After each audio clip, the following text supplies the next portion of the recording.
So if we have the sum of a finite number of terms in a geometric series, then we have a sub 1 times 1 minus r to the n divided by 1 minus r. But we're looking at a special case when our r value, the absolute value of r, is less than 1, meaning that r is a fraction smaller than 1. Could be positive, could be negative.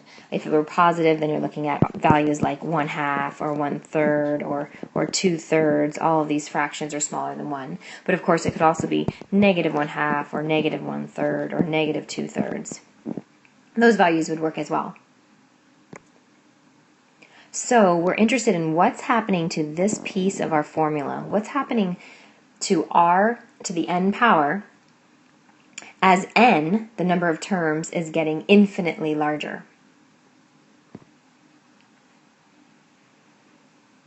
Well, let's look at an example. Let's just say that my r value is 1/2.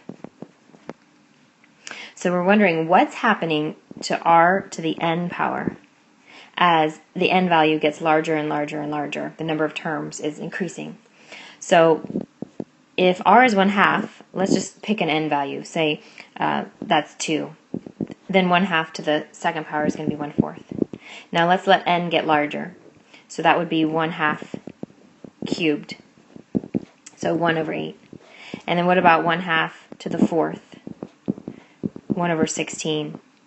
So we're analyzing what's happening as this n is getting larger and larger and larger.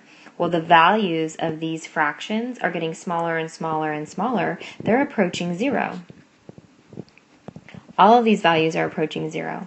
So you can imagine if that n value gets extremely large, if we're dealing with 1/2 to the 1,000th power, say there's 1,000 terms in the sequence, then we're looking at a very, very small number that is extremely close to 0.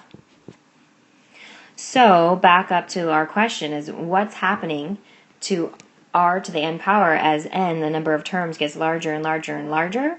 Then we can say that r to the n power, that has to approach 0. That's going to get closer and closer and closer to 0. So back to our original formula, which was our formula for a geometric series, if the number of terms, if n is getting infinitely large, we want to sum up an infinite number of terms, then this r to the n power is getting closer and closer to 0. So if that piece is gone, then now we're looking at just having a sub 1 divided by 1 minus r. And that is the formula that allows us to find the limiting value, or what we call the sum, of an infinite geometric series, but that's only when the r value, the absolute value of r, is less than 1.